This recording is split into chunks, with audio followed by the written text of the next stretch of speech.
तो उद्धव जी, मैं कभी कुछ कमरे में नहीं करता, डंके की चोट पर सार्वजनिक रूप से करता हूं और नहीं डरता किसी से।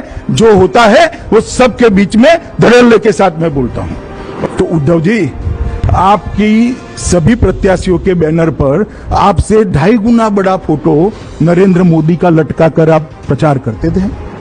मोदी जी के नाम पर वोट मांगते थे। मेरे साथ आपकी रैली हुई, मोदी जी के साथ आपकी रैली हुई। हर जगह हमने कहा कि एनडीए की सरकार बनाइए, देवेंद्र फडणवीस हमारे नेता है, वो मुख्यमंत्री बनेंगे। क्यों नहीं बोले भाई आप? उस वक्त क्यों नहीं बोले? परंतु मित्रों, ना कोई ऐसा वादा था, न ऐसी बात हुई थी। सत्ता के मोह के अंदर बाला साहब ठाकरे के सारे सिद्धांतों को तापी नदी में डालकर ये सत्ता पर बैठ गए। मित्रों, मैं महाराष्ट्र में आया हूं। मैं पार्टी अध्यक्ष था, तब यहां चुनाव हुआ था। देवेंद्र जी के नेतृत्व में हम चुनाव लड़े थे और इसके बाद में एक फ्री व्हील वाली ऑटो रिक्शा की सरकार बन गई। एक ऐसी ऑटो रिक्शा जैसी सरकार है जिसके 3 पहिए हैं। इसमें तो कोई आपत्ति नहीं, चलो भाई चौथा पहिया नहीं है, परंतु तीनों पहिए अलग अलग दिशा में चलते हैं। एक पूर्व में चलता है, एक पश्चिम में चलता है, एक उत्तर में चलता है और दक्षिण से पीछे से कोई खींचता है। भारतीय जनता पार्टी सिद्धांतों के लिए राजनीति में आई है, राजनीति के लिए सिद्धांत नहीं बनाती है।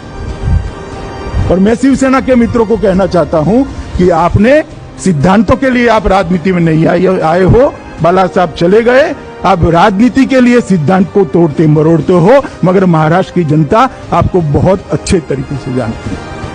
और इसीलिए अभी पंचायत का चुनाव हुआ, हमने उसमें भी कुछ छिपा कर नहीं करा। भारतीय जनता पार्टी समर्थित पैनल कर चुनाव लड़े और लगभग 75 से 80% के आसपास भारतीय जनता पार्टी के हमारे कार्यकर्ताओं को महाराष्ट्र की जनता ने मैंडेट दिया है। आप तीनों साथ होने के बावजूद ये सरकार हर मोर्चे पर विफल गई है। और मैं आज महाराष्ट्र की जनता को कहने आया हूं कि आपने जो जनादेश दिया था, वो पवित्र जनादेश का अनादर कर एक पवित्र गठबंधन बनकर सत्ता की लालच के कारण यहां पर सरकार बनी है। जनादेश क्या था? जनादेश था मोदी जी और देवेंद्र जी के नेतृत्व में यहां भारतीय जनता पार्टी और शिवसेना की सरकार बनी। जो कहते हैं कि हमने वादा तोड़ा है, मैं इनको याद कराना चाहता हूं, भैया हम तो वादे पर खड़े रहने वाले लोग हैं। इस प्रकार के सफेद झूठ नहीं बोलते।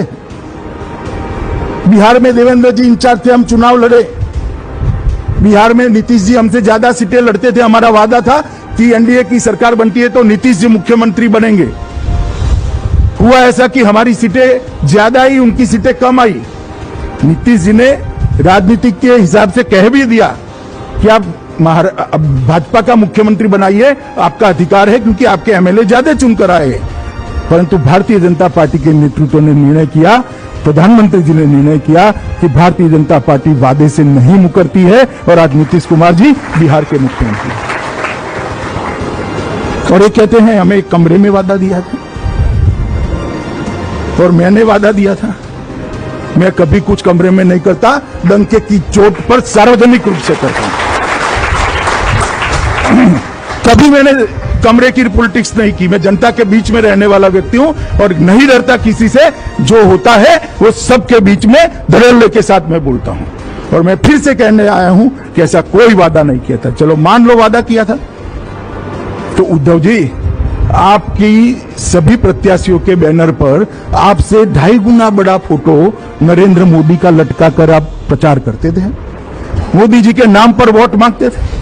मेरे साथ आपकी रैली हुई, मोदी जी के साथ आपकी रैली हुई। हर जगह हमने कहा कि एनडीए की सरकार बनाइए, देवेंद्र फडणवीस हमारे नेता है, वो मुख्यमंत्री बनेंगे। क्यों नहीं बोले भाई आप? उस वक्त क्यों नहीं बोले? परंतु मित्रों, ना कोई ऐसा वादा था, न ऐसी बात हुई थी। सत्ता के मोह के अंदर बाला साहब ठाकरे के सारे सिद्धांतों को तापी नदी में डालकर ये सत्ता पर बैठ गए हैं। आज धारा 370 हटती है, डरते स्टेटमेंट करते हैं, हम स्वागत करते हैं। भव्य राम मंदिर बनाने का फैसला होता है, मैं जाऊंगा नहीं जाऊंगा, ये करूंगा वो करूंगा। क्यों भाई, क्या हो गया? हम तो कभी नहीं डरे। पूरा ऑपोजिशन खिलाफ बैठा था, हमने दम के साथ हमारी बात की और धारा 370 को देश के संविधान से उखाड़ कर फेंका।